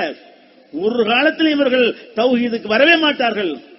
ஷிர்க்கை நிலைநாட்டுவது மாத்திரம்தான் இவருடைய கொள்கை என்று உறுதிப்படுத்தக்கூடிய வகையில திருப்பந்துருத்திங்கிற ஒரு ஊர்ல ஜமாஅத் உலமாவுடைய செயற்குழுன்னு கூட்டுறாங்க. எனக்கு அழைப்பு வருது, நீங்க வாங்க. போய் அந்த திருப்பந்துருத்தி செயற்குழுல கூடனா ஒரு 60-70 செயற்குழு உறுப்பினர் பெரிய பெரிய உலமாக்கள் உட்கார்ந்து இருக்கிறாங்க. நான் போய் உட்காந்துட்டேன். சம்சுல் உதா அவர் தான் மாநில ஜமாஅத் தலைவர். அவர் மூத்தா போயிட்டாரு. அவர் என்ன செய்யறாரு, அவங்கள்ட்ட கேட்கிறாரு, நீங்க நல்ல புள்ள, திறமையான புள்ள, நீங்க எல்லாம் உள்ள நல்ல எதிர்காலம் இருக்கிறது, நீங்க இந்த உலமாக்களை எல்லாம் நீங்க இழிவுபடுத்தினதுக்கு மன்னிப்பு கேட்டுருங்க, பிரச்சனை முடிஞ்சுன்னு ஆரம்பிக்கிறாங்க. எதுக்கு மன்னிப்பு கேட்கணும்? நான் என்ன செஞ்ச எதுக்கு மன்னிப்பு கேட்கணும்? நான் செஞ்ச தவறு என்ன நிரூபிங்க, ஆதாரத்தை காட்டுங்க. நீங்க சொன்ன பேச்சுகள் எல்லாம் குர்ஆன் ஹதீஸில் உள்ளதுன்னு சொல்லுங்க, நான் மன்னிப்பு கேட்டுக்கிறேன். நீங்க சொல்வதற்கெல்லாம் கேட்க முடியாது அப்படின்னு மறுபடி நீங்க எல்லாம் இந்த ஜமாஅத் உலமாவுக்கு முக்கியமான பொறுப்புல நாங்கள் போட இருக்கிறோம். எப்படி என்னை ஜமாஅத்துல பொறுப்புல போட போறாங்க, மன்னிப்பு கேட்கணுமா? நீங்க மன்னிப்பு கேட்டீர்களே ஆனால் ஜமாஅத் உலமாவுல உங்களை பொறுப்பாக்கி போடுகிறோம். இப்படி எல்லாம் என்ன செய்கிறார்கள், ஆசை வார்த்தை காட்டுறார்கள். இதுக்கெல்லாம் நம்ம ஆதாரத்தை சொல்லு. நான் போட்ட பிரசுரத்தில் என்ன தப்பு, நீ பேசுறது எந்த வகையில் ரைட், நீ போட்ட மாநாட்டில் சொன்ன பேச்சு எந்த வகையில் சரி, நான் எதிர்த்து போட்ட பிரசுரம் எந்த வகையில் தவறு, அதை நிரூபிக்காத வரைக்கும் மன்னிப்பு கேட்கிற வேலையை நீ தான் மன்னிப்பு கேட்க வேண்டும். தவறான கொள்கையை மக்கள்கிட்ட பிரச்சாரம் செய்வதற்கு நீ மன்னிப்பு கேட்கணும். உடனே உலமா நீங்க நினைக்கிறீங்க, பேர் தான் உலமாங்க, உருட்டுக்கட்டை வந்திருக்கிறாங்க. உருட்டுக்கட்டையோட உலமான்னு சொல்லிக் கொண்டு முதல்ல இப்படி ஆசை வார்த்தை காட்டணுமா, கேட்கலன்னா போட்டு தள்ளணும்னு சொல்லி உருட்டுக்கட்டையோட நிக்கிறாங்க. பின்னாடி டேங்கிறாங்க, ஆசை வார்த்தை காட்டி மாட்டேன்றவன டேங்கிறான். திரும்பி பார்த்து அப்படிங்கிறாங்க. யாரு? அஜர்த்துங்க. வெளியில துப்பாலாம் சும்மா போலி, உள்ளுக்குள்ள பூரா ரவுடிசம். அந்த ரவுடிசத்தை காட்டுற விதமாக உருட்டுக்கடையத்துக்கு என்ன செஞ்சாங்க, அடிக்க வர்றாங்க. அடிச்சு போட்டா போட்டுடலாம். நான் என்ன செஞ்சேன், இதெல்லாம் எனக்கு தெரியும்பா, நீ அடிப்பண்டு போலீஸ் ஸ்டேஷன்ல எழுதி தான் சொல்லிட்டு தான் வந்திருக்கிறேன். அப்படி போட்டானுல, நான் எழுதிதான் போகல, அந்த நேரத்தில் விட்டு அப்படி என்னது, நான் இங்க வரும்போது என்னை அடிப்பாங்க, இன்ன நாள் தான் காரணம், இன்னும் அழைப்பு கொடுத்திருக்கிறார்கள், எல்லாத்தையும் எவிடன்ஸோட ஸ்டேஷன்ல எழுதி கொடுத்து வந்திருக்கிறேன், அடிச்சுக்கிட்டேன். ஒரு போய் அடிக்கல, தப்பிச்சாங்கனால உனக்குதா.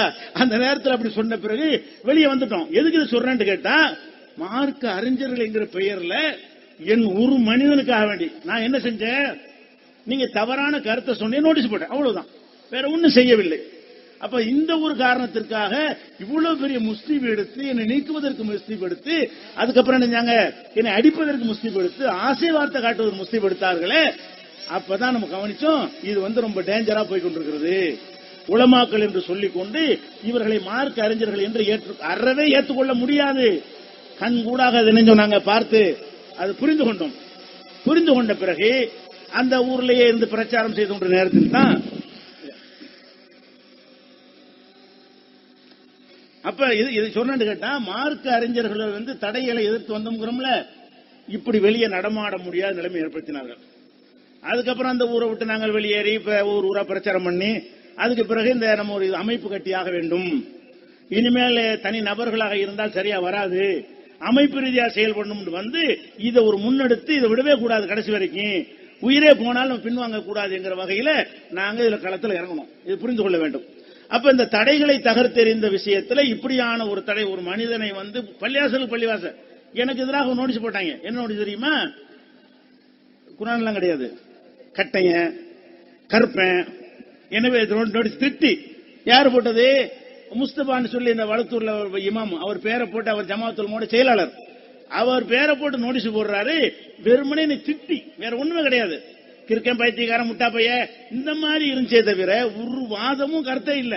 இப்படி போட்டு எல்லா ஜும்மாக்களையும் கொடுத்தாங்க. இதை எல்லா அந்த மாவட்டத்தில் உள்ள எல்லா பள்ளி வாசல்களையும் இதை கொடுத்தார்கள்.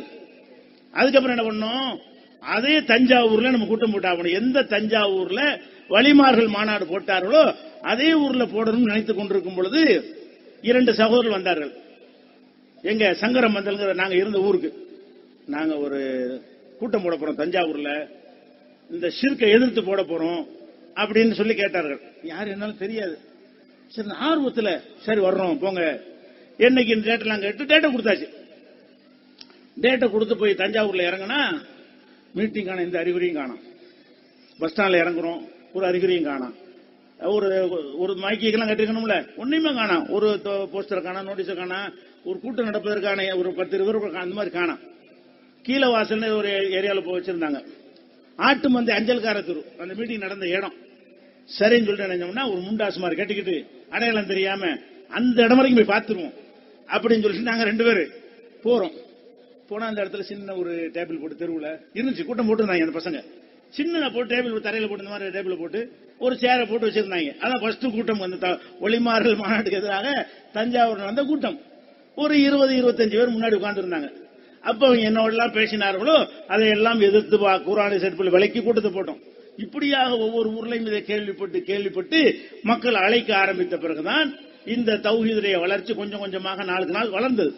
இப்படி வளர்ந்த நேரங்கள்ல இந்த என்ன மாதிரி தடையெல்லாம் வைத்தாங்கன்னு கேட்டா, போற எந்த ஊர்ல போனாலும் அடிக்கிறது தான் ஒரு கொள்கை. கூட்டம் நடந்துகிட்டும் அடித்தார்கள். நாகூர்ல அடித்திருக்கிறார்கள். நாகூர்ல கூட்டம் பேசிக் கொண்டிருக்கும் போது அடித்தார்கள். எந்த ஒரு கொள்கைக்காரனை அடிச்சிருக்காங்களா?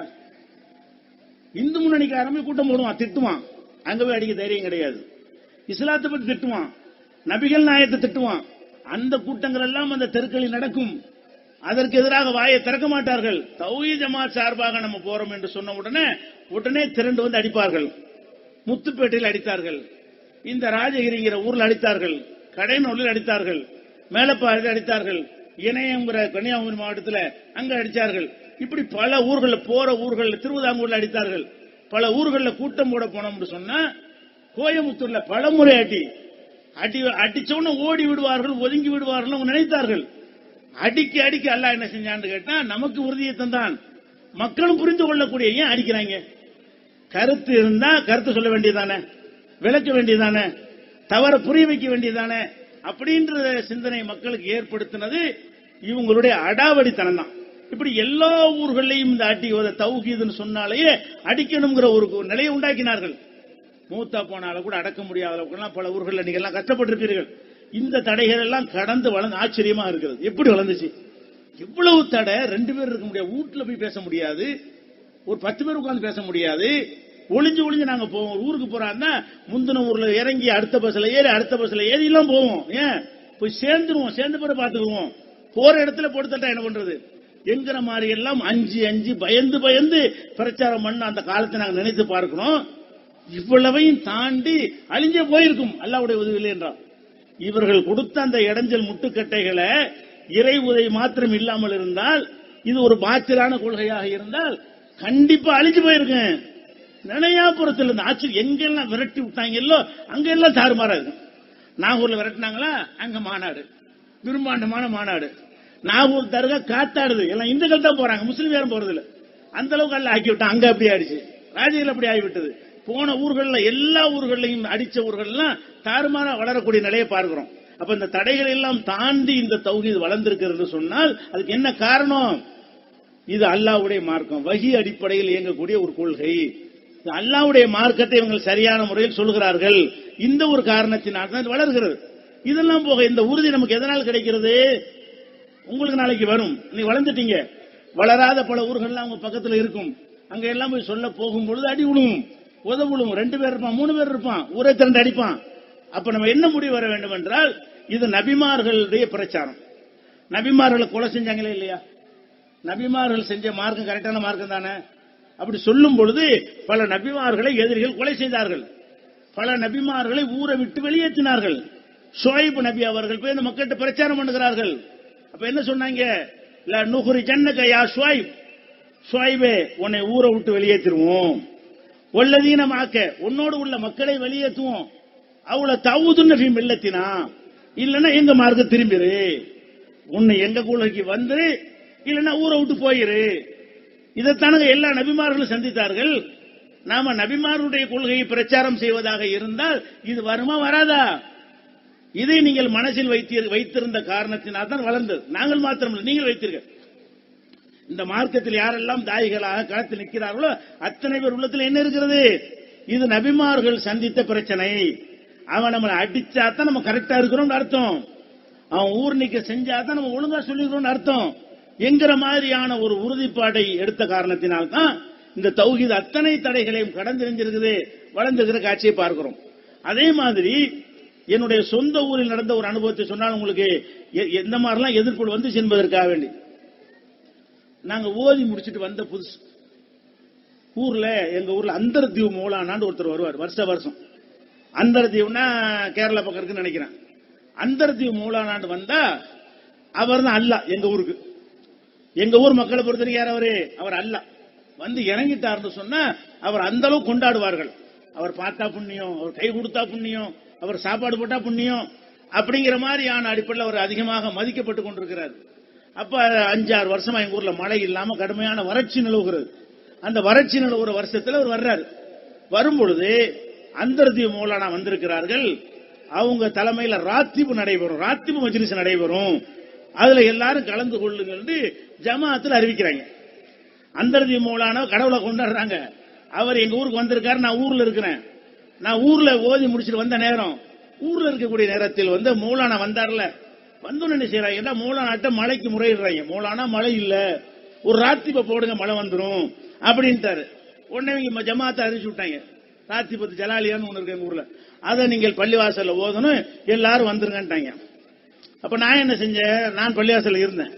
ராத்திபு நடந்து கொண்டிருக்கும் பொழுது வேணும்டே வெளிப்பள்ளியில 10 பசங்களை கூட்டி வச்சுட்டு குர்ஆன் ஓதி கொடுத்தேன். அங்க ராத்திபு நடக்குது, அதுல கலந்து கொள்ள அதே பள்ளிவாசல்ல உட்கார்ந்து கொண்டு நான் 10 இளைஞர்களை சின்ன பசங்களை கூப்பிட்டு வைத்துக் கொண்டு அலிப் பேண்டு சொல்லி கொடுத்து வேணும்னு கேட்கட்டுமெண்டு. மௌலானா ராத்திபு செய்யறாங்க, நீ மௌலானாவை அவமதிக்கிற விதமாக நீ வந்து வேற வேலை செஞ்சிட்டு இருக்கிற, நீ ராத்திபுல உட்காருனாங்க. ராத்திபுல உட்கார மாட்டேன், மௌலாட்ட எந்த வந்து ஆதாரத்தை காட்ட சொல்லு. மலைக்கு ராத்திபு சொல்றாருல, மௌலானா ஆதாரம் காட்ட சொல்லு அப்படின்னு எதிர்க்கிறேன். அப்புறமேலே ஊரே திரண்டு கூட்டி மௌலானாவை அல்லாவுல மௌலானா சும்மா அல்ல அவங்களுக்கு மௌலானாவை அவமதித்து விட்டார்கள், இவனை வந்து ஊர் நீக்கம் செய்ய வேண்டும், மன்னிப்பு கேட்க வேண்டும் சொல்லி ஊரை கூட்டிவிட்டாங்க. இந்த ஒரு விஷயம் செஞ்சதுக்காக வேண்டி என்னடா மழை இல்லாட்டி ராத்திபு செய்யணும்னு எவன்டா சொன்னதுன்னு கேட்கிறேன். இது ஏன்டா மார்க்கத்தில் இல்லாத செய்றீங்க, இதுக்காக ஊரே கூட்டிவிட்டு அம்புட்டு திரண்டு போச்சு பள்ளிவாசல் பூரா. ராத்திபு கூட அம்புட்டு பேர் வரல. எனக்கு எதிராக அறிவு செஞ்ச உடனே ஊரை மகரிப்பு தொழுது ஊரை திரண்டு இருக்கிறது. பெரிய பெரிய பணக்காரன் வெளியூர்ல இருந்தவங்களாம் வந்துட்டாங்க. எல்லாம் திரண்டு நான் ஒரு ஆள் மட்டும் உட்கார்ந்துட்டு இருக்கிறேன். நீங்க மௌலானாட்ட மன்னிப்பு கேட்கணும். எதுக்கு கேட்கணும்? மௌலானாவுடைய ராத்திபு நீங்கள் கலந்து கொள்ளவில்லை, அதுக்கு மன்னிப்பு கேட்கணுமா? மன்னிப்பு கேட்கிறேன். மௌலானாட்ட என்கிட்ட வந்து மழைக்கு வந்து ராத்திபு செய்யலாம் ஆதாரம் தர சொல்லுங்க. மழை பெய்யவில்லை என்று சொன்னால் ராத்திபு செய்யலாம்ன்றதுக்கு ஆதாரத்தை காட்ட சொல்லுங்க அப்படின்னு முடிக்கிறாங்க. நான் செய்வது தவறுன்னு மௌலானா நிரூபிக்கட்டும், மன்னிப்பு கேட்கிறேன். தவறுன்னு நிரூபிக்கலன்னு சொன்னா நான் அவரை மன்னிப்பு கேட்க சொல்லுங்க அப்படின்ன ரெண்டு நல்ல மனிதர்கள் சொல்ற சரியாத்தான இருக்கு, மௌலானாவை கூப்பிடுங்க, அல்ல மௌலானாட்ட இவரை கூட்டிட்டு போங்க, அப்படி அவர்கிட்ட ஆதாரம் கேட்கட்டும் சொல்லி சொன்னோன்னு அது அப்படியே அடங்கி போய் சரின்ட்டாங்க. சரின்னு அவங்க நினைச்சாங்க மௌலானா அள்ளி போட போற ஆதாரத்தை கூட்டிட்டு போய் அப்புறம் மன்னிப்பு கேட்க வச்சிருவோம். அவர் ஒரு பங்களாவில் தங்க வச்சிருக்காங்க. அப்ப ஒரு 20 பேர் செலக்ட் பண்ணி என்னை கூட்டிட்டு போறாங்க. அங்க ஊர் மக்கள் அங்க திரண்டு உட்கார்ந்து இருக்கு, வெயிட் பண்ணுங்க, மௌலானாட்ட இவர் கூட்டிட்டு போறோம், ஆதாரத்தை நிரூபிக்கலன்னு சொன்னா இங்க வந்து மன்னிப்பு வைப்போம் அப்படின்னு சொல்லிட்டு ஒரு 20 செலக்ட் பண்ண ஆட்களை கூட்டிட்டு மௌலானாட்ட போறாங்க. அப்ப நம்ம மதுஹபெல்லாம் எதிர்க்காத காலம், சிறுக்கு எதிர்க்கு மதுஹபுல இருந்த காலம், சொல்ல போன ஓதி முடிச்சுட்டு வந்த காலம். அப்ப நான் என்ன செஞ்சேன்னா துகுபான்னு ஒரு கிதாப் இருக்குது, எங்க மார்த்தாவை தூக்கிட்டு போயிட்டேன். எடுக்க விட்டு போய் உட்கார்ந்தோன்னே அவர்கிட்ட கேட்கிறேன், மௌலானா இந்த மாதிரி நீங்க மலைக்கா வேண்டி இந்த மாதிரி ராத்திபு செய்றீங்களா, எங்க இருக்குது அப்படி முடிக்கிறாரு. இல்ல அது ஒரு நல்ல காரியம் தானே. இல்ல யார் சொன்ன, எதுல எந்த நீங்க ஷாபி மதுஹப் ஆமாண்டாரு. ஷாபி மதுஹப் கிதாபுல மலைக்கு என்ன செய்யணும் இந்தாங்கன்னு இப்படி இஸ்திஸ்கா மலை தொழுகைன்னு பாடம் இருக்கு, அதை எடுத்து போட்டான். மழை இல்லாட்டி மலை தொழுகை நடத்தணும் அதை பாருங்க. அவனுக்கு அரபியே தெரியாது, கடைசியில் பார்த்தா கொடுத்து படிக்க போனாங்கிறேன். சொல்லுங்க இல்ல நீங்க வாசிக்க போனா சொல்லுங்க என்னன்னு பாருங்க அப்படிங்கிற. அப்பதான் தெரியுது வேஷம் மட்டும்தான் இருக்கு, அறவே தெரியாது. மௌலானாங்கிறது வெறுமனை ஜுப்பாவும் தலப்பம் கட்டிருக்கானே தவிர வாசிக்க தெரியாது. ஜேர் ஜபர் இல்லாட்டி வாசிக்க தெரியாது. அந்த கித்தாப்பை கொடுத்துட்டு மழை இல்லாட்டி வந்து தொழுகை சொல்லித்தானே இருக்கு. ஆமா அப்படித்தான் இருக்கு அப்படிங்கிறான் என்கிட்ட. நான் ஒரு சின்ன பையன், இப்ப இந்த வயசுல இல்ல, எனக்கு அப்போ 18 வயசுல இருக்குன்னு 18 வயசுல என்கிட்ட வந்து அந்த மௌலானா என்ன செய்யறான்னு கேட்டா அவ்வளவு அடிபடிஞ்சு போய் சார் அப்படித்தான் இருக்கு. ராத்திபு இருக்கா, ராத்திபு இல்லதாங்க. வாசிக்க சொன்னா வாசிக்க மாட்டேங்கிறான். நான் சொல்றது ஆமாங்கிறான். கூட்டிட்டு போன 20 பேர் கறி பூசி கேவலப்பட்டு போய் அதுக்கப்புறம் திருந்தணுமா இல்லையா, வந்து ஊர்ல சொல்றாங்க, மௌலானா வந்து அவர் ஆதாரம் காட்டல, இவர் ஆதாரத்தெல்லாம் காட்டினாரு, அதுல மன்னிப்பு கேட்க தேவையில்லைன்னு கேட்க மாட்டான்றானுவா. அதெல்லாம் முடியாது, மன்னிப்பு கேட்டான்றானுவா. இந்த 20 பேரு ஒத்துக்கிட்டாங்க. ஊர் மக்கள்கிட்ட வந்து சொன்னா அதெல்லாம் மௌலானாவை அவமானப்படுத்த விட முடியாது, மன்னிப்பு தான் கேட்கணும். முடியாது போடான்ட்டான், ஊரை விட்டு நீக்கி விட்டாங்க நம்மள. அந்த வயசுலயே ஊரை விட்டு உன்னை ஊர் நீக்கம் செய்து விட்டோம். அப்ப எதுக்கு நான் சொல்றேன்னு கேட்டா, அந்த ஏகத்துவத்தை சொல்லும் பொழுது எவ்வளவுக்கு கடுமையான ஒரு நிலையில் எதிர்கொள்கிறார்கள். ஒரு மனிதனை வந்து கடவுளை நினைக்கிறான், என்னடா ஆதாரம், மழை துளைக்கு ஆதாரம் என்னன்னு கேட்க முடியல. நானும் ஒரு மார்க் அறிஞ்சிருந்தேன் அவங்க பார்வையில, 7 வருஷம் படிச்சுட்டு வந்திருக்கான்ல, சரி அவரு மூளை தானப்பா சொல்றாருலப்பா, என்னன்னு ஒருத்தன் கேட்கல. அப்ப அந்த மூலானா என்று சொல்லிவிட்டால் மார்க்கம். இப்படியான ஒரு நிலையில ஊரை விட்டு ஒதுக்கித்தான் நமக்கு ஏன் அந்த முஸ்லிம் கடை வைக்க போயிட்டோம். பெரும்பாலும் 5-6 வருஷம் மளிகை கடை வச்சோம், ஓதி முடிச்சுட்டு போய் இதுல ஊரை விட்டு ஒதுக்கிட்டாங்க. அவனு பேச மாட்டேங்கிறான், சலான் சொல்ல மாட்டேங்கிறான், சிரிச்சா கூட சிரிக்க மாட்டேங்கிறான். அப்ப ஊர்ல ஒதுக்கப்பட்டு நான் மட்டும் தனியா எப்படி இருக்கு? அந்த நிலைக்கு ஆளான பிறகு நம்ம பாட்டு கடை வைக்க போகணும்னு போயிட்டேன். இதுல அட்ஜஸ்ட் பண்ணி போக இயலாது. அதுக்கான தீமை நான் ஆதரிக்கல, இது வேணாண்டு அந்த அளவுக்கெல்லாம் கொடுமைகள் கொடுத்தார்கள். அதுக்கப்புறம் தான் இந்த மாதிரியான மாநாடுகள் நடந்து, தஞ்சாவூர் மதரசாவில் பிறகு சேர்ந்து, மதரசா நானாவும் சேரல, கடை வைத்திருக்கின்ற நேரத்தில் அப்துல் சலாம் ஆஜரத்துன்னு ஒருத்தர் இருந்தார். அவர் எங்க கடைக்கு வந்து, தம்பி நீ எல்லாம் திறமையான புள்ள, நீங்க நல்ல மார்க்கறி உள்ள ஆளு, பாடம் நடத்த தகுதியான ஒரு ஆளு, நீங்க மதரசாவில் சேர்ந்து இழுத்துட்டு போயிட்டாரு. நீங்க அப்பதான் அந்த மதரசாவில் இருக்கும்போது இந்த மாநாடு நடந்தது, தஞ்சாவூர் வழிமாறு மாநாடு நடந்தது. கடையை மூடிவிட்டு போயிட்டோம், இல்லன்னா கடையில வராட்டி நான் ஒரு வியாபாரியா போயிருந்திருப்போம். அப்ப இந்த மாதிரியான அளவில் எல்லாம் இடைஞ்சல் தந்தார்கள். வாழ முடியாம, ஊருக்குள்ள இருக்க முடியாம, எங்கிட்ட ஓடணுங்கிற அளவுக்கு எல்லாம் இடைஞ்சல் தந்தார்கள். அதையெல்லாம் கடந்து அல்லாஹ் ரப்பல் ஆலமீனுடைய உதவி எல்லாம் கிடைத்து இன்றைக்கு இவ்வளவு பெரிய மக்கள் திரளை கொண்டதாக நம்ம பார்த்திருக்கிறோம். அப்ப எதிர்ப்பு என்பது தடைகள் என்பது பல வகையில் வரும். எனக்கு வந்த மாதிரி தான் வரும்னு சொல்ல முடியும். என்னையெல்லாம் தாண்டி தடையை அனுபவித்தரலாம் நீங்க ஊர்கள் இருக்கிறீர்கள். உங்க குடும்பத்தில் ஒருத்தர் இறந்து போய் அவர் அடக்கம் செய்வதற்காக பட்ட கஷ்டங்கள்லாம் எனக்கு வரவில்லை, நீங்கள் பட்டிருக்கிறீர்கள். பள்ளிவாசல துளப்பை அடிச்சு மண்டையை உடைச்சதெல்லாம் உங்களுக்கு ஏற்படவில்லை, உங்களுக்கு ஏற்பட்டிருக்கு, எனக்கு ஏற்படவில்லை. அப்ப பலவிதமான துன்பங்களையும் கஷ்டங்களையும் நீங்கள் அனுபவித்திருக்கிறீர்கள். இது நாளைக்கும் தொடரும். வளர்ந்த ஊர்களை தவிர வேற பகுதிகளுக்கு மார்க்கெட்டை கொண்டு சென்றால் இதே மாதிரியான தடைகள்லாம் தொடரும். அப்ப நம்ம உறுதியாக நின்றால் கண்டிப்பா அல்லாஹ் உதவி செய்வான். அதுதான் ஆதாரம். உறுதியா நின்றால் நம்ம கைவிடலை அல்ல. நம்மள கொள்கையை சொல்றேன், நம்மள பதவியை அதுக்கு சொல்லவில்லை. இந்த ஏகத்துவ கொள்கை அல்லாஹ் கைவிட்டானா, அதுக்கு நியாயமா பாடுபடக்கூடியவர்கள் இருக்கிற வரைக்கும் அதற்கு அல்லாஹ்வுடைய மறைமுகமான இருந்து கொண்டே இருக்கும். எப்படி வரும்னு சொல்ல முடியாது. வெட்டினவர்கள்லாம் தௌஹீத், ஆச்சரியமா இருக்கிறது. தௌஹீத் ஜமாஅத்துல யார் நம்மளை வெட்டினார்களோ அவர்கள் நிர்வாகியா வருகிறார்கள், யார் நம்மளை அடித்தார்களோ அவர்கள் நிர்வாகியா வருகிறார்கள், யார் நமக்கு தொல்லைப்படுத்தினார்களோ அவர்கள் ஜமாத்தை கட்டி காக்கக்கூடியவர்களா அல்ல மாத்தி காட்டியிருக்கிறான். ரசூல் ஸல்லல்லாஹு அலைஹி வஸல்லம் காலத்தில் எப்படி உமர் கொல்ல வந்தார்ல, கொல்ல வந்து இந்த மார்க்கத்துடைய தூணாக மாறினார்ல, அந்த மாதிரியான நிலையில் தான் நீங்கள் முக்கில் அதிகமான பேர் இருக்கிறீர்கள். இதே கடை நடுவில் அடித்தவர்கள் நீங்க இருப்பீர்கள். கண்டிப்பாக இந்த ஜமாத்துடைய ஒரு ஆதரவாளராக உறுப்பினராக நீங்கள் இருப்பீர்கள். அந்த அளவுக்கு அல்லாஹ் மாத்தி காட்டியிருக்கிறான். அதனால இந்த தடைகளை கடந்து தௌஹீத் வருகிறது சொன்னால் வரும், எதிர்பார்க்கணும். இப்படித்தான் வரும். இந்த ஏகத்துவ கொள்கை யார் சொன்னாலும் இப்படி வரும். நபிமார்கள் அல்லாஹ்வுடைய நேரடி சப்போர்ட்ல இருந்து சொன்னாலே வரும். நமக்கு நேரடியா வஹியா வருது, அல்லாஹ் நம்மகிட்ட பேச போறான். அல்லாஹ்வுடைய நேரடியான அருள் நமக்கு நேரடி அவன்கிட்ட முறையிடுற அளவுக்கு நம்ம இருக்கிறோமா? அந்த நபிமார்களாலேயே தாங்கிக் கொள்ள முடியாத துன்பம். அல்லாஹ் கேட்கிறான், அம் ஹசிபத்துமான் ததுகுல் ஜன்னா, நீங்கள் சொர்க்கத்திற்கு செல்ல நினைக்கிறீர்களா? வலம்மா யாத்திக்கும் மஸலுல்லதீன கலவு மின் கப்லிக்கும், உங்களுக்கு முன் சென்ற மக்களுக்கு ஏற்பட்டது போன்ற துன்பம் உங்களுக்கு ஏற்படாமல் சொர்க்கம் போக பாக்குறீங்களா? மஸ்ஸத்துஹுமுல் பஸாஉ வல் அர்ராஉ, அவர்களுக்கு கஷ்டங்களும் துன்பங்களும் ஏற்பட்டன. வஸுல்ஜிலு, அவர்கள் ஆட்டுவிக்கப்பட்டார்கள். ஹத்தா யகூல ரசூல் வல்லதீன மாஹும் அத்தா நஸருல்லாஹ், அந்த ரசூலும் அந்த உம்மத்துகளும் அல்லாஹ் எப்போ உதவான் தெரியலையே, அல்லாஹ்வுடைய எப்பன்னு தெரியலையே என்று சொல்லும் அளவுக்கு ஆட்டுவிக்கப்பட்டார்கள். கவலைப்படாதீர்கள், அலா இன்ன நஸருல்லாஹி கரீப், அல்லாஹ்வுடைய சமீபத்தில் தான் இருக்கிறது என்று அல்லாஹ் சொல்லி காட்டுகிறான். அப்ப முந்தைய நபிமார்கள் பட்ட கஷ்டம், அந்த உம்மத்துகள் பட்ட கஷ்டம் படாமல் நம்ம சொர்க்கத்துக்கு போக முடியாது. தொழுதா நீங்க சொர்க்கத்துக்கு நினைக்கிறீங்க, அது கிடையாது. இதெல்லாம் எப்போ வரும்? தொழுதா உங்களை அடிப்பானா? நோன்பு வச்சு அடிப்பானா? நீங்க ஜக்காத்து கொடுத்தா உங்களை அடிப்பானா? நீங்க ஹஜ்ஜுக்கு போனா உங்களை அடிப்பானா? அடிக்க மாட்டான். அதையும் செய்து கொண்டு ஷிர்க்கை எதிர்க்க வேண்டும், தீமை எதிர்க்க வேண்டும். வரதட்சணை எதிர்க்க வேண்டும், எல்லா விதமான தீமைகளுக்கு எதிராக துணிந்து தைரியமாக குரல் கொடுக்க வேண்டும். அதெல்லாம் செஞ்சா தானே இது வரும். அல்லாஹ் என்ன சொல்றான்டா, சொர்க்கத்துக்கு இங்க போறதா இருந்தா இதெல்லாம் வரணும். எது வரணும்? ஆட்டுவிக்கப்படணும். அல்லாஹ்வுடைய எப்போன்னு சொல்ற அளவுக்கு ஒரு துன்பத்திற்கு உள்ளாக்கப்படணும். அது வந்தா தான் சொர்க்கம். அல்லாஹ் சொல்றதுக்கு என்ன அர்த்தம்? அது பிரச்சாரம் செய்யறவனுக்கு தான் வரும். தன்னளவில் செயல்படுறவனுக்கு வரவே வராது. ஏன் தொழுகை நான் பாத்துக்கிறேன், ஏவனும் நான் பாத்துக்கிறேன், உனக்கு ஏன் அடிக்க போறான்? நீங்க தொழுத 20 ரக்கா தொழுத 8 தொழுதிங்க வீட்டுல எவன கேட்பான வந்து 20 இல்லைன்னு சொன்னாதான் கேட்பான். 8 தான் தொழுது அழைச்சா தான் உங்களை அடிக்க வருவான். அப்ப மக்களுக்கு பிரச்சாரம் செய்வதன் மூலமாகத்தான் இந்த துன்பங்கள் எல்லாம் நபிமார்களுக்கு வந்தது.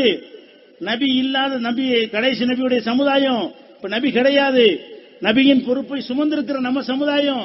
இப்ப நாமளும் அதை சொன்னாதான் அந்த அடி கிடைக்கும், அந்த உத கிடைக்கும். அவர்களை பட்ட துன்பங்கள்லாம் நமக்கு வரும். நபிகள் நாயகம் ஸல்லல்லாஹு அலைஹி வஸல்லம் அவங்கள்ட்ட வந்து சஹாபாக்கள் முறையிறாங்க, அல்லாஹ்வுடைய தூதரே தாங்க முடியல, இவங்களுடைய துன்பம் தாங்க முடியலையே, அடி உத கொடுமையா இருக்கிறது என்று ரசூலுல்லாஹ் வந்து முறையிடுறாங்க. ரசூலுல்லாஹ் என்ன செஞ்சாங்க, அப்படித்தான் இருக்கு. உங்களுக்கு முந்தின சமுதாயத்தில் என்ன செஞ்சாங்க, குழி தோண்டி ஆளை மண்ணுக்குள்ள புதைச்சி இரும்பு சீப்புனால உடம்பு கிழிப்பாங்க, ரத்தம் ஓடும். நபிமார்களுக்கு அல்லாஹ் மன்னிப்பாயாக என்று ஒரு துஆ செய்திருக்கிறார்கள். அந்த துன்பங்கள்லாம் உங்களுக்கு வந்துருச்சு. அதை விட சின்ன துன்பம் தான் அடைஞ்சிருக்கிறீர்கள், அவசரப்படாதீங்க, அல்லாஹ் உதவி செய்வான்னு சொன்னார்கள். 10 வருஷத்துல உதவி செஞ்சானா இல்லையா? 15 வருஷம் உதவி செஞ்சானா இல்லையா? 23 வருஷத்துல பெரிய சாம்ராஜ்யத்தினுடைய அதிபராக அவர்களை ஆக்கி அரபு பிரதேசம் முழுவதுக்கும் தௌஹீத் அல்லாஹ் கொண்டு போனானா இல்லையா? அப்ப அந்த தியாகங்களுக்கு பின்னாடிதான் இதெல்லாம் வளரும். நீங்க நினைச்சால்தான் மேலும் மேலும் வளரும். அப்படி நினைத்தவர்கள் தான் இதற்கு முன்னாடி இந்த ஜமாத்துல களத்தில் நின்று இருக்கிறார்கள். எல்லா தாய்களுமே அடி உதைகளுக்கு உள்ளாகித்தான் நின்று இருக்கிறார்கள். அது நம்ம பயணத்தை என்னைக்கு நிறுத்துறோமோ, இனி நம்ம செட் ஆயிட்டோம், பள்ளிவாசல் கட்டிட்டோம், 3 மர்க்கஸ் ஆயிடுச்சு, இனிமே அப்படி நினைச்சீங்கன்னு வைங்க, அம்புத்தான், அடியும் வராது உதவியும் வராது. அப்ப நம்ம 100 மர்க்கஸ் வந்தாலும் சரி, 10 பேர் தௌஹீதுக்கு வராமல் இருக்கிற வரைக்கும் உங்களுக்கு வேலை இருக்கிறது. ஒரே ஒருத்தன் தௌஹீதுக்கு வராமல் இருக்கிற வரைக்கும் உங்களுக்கு வேலை இருக்கிறது. உங்களை சுத்தி இருக்கிற கிராமங்கள்ல 2 பேர் தௌஹீதுக்கு வராட்டாலும் போய் சொல்ல வேண்டிய கடமை எங்க இருக்கிறது. இப்படி உணர்ந்து இந்த தௌஹீதை எல்லா பக்கத்துக்கும் கொண்டு செல்ல நீங்கள் முயற்சிப்பீர்களே, ஆனால் இது எப்படி நம்ப முடியாமல் சாத்தியமானதோ? இது எவனாச்சும் நம்பி இருப்பானா?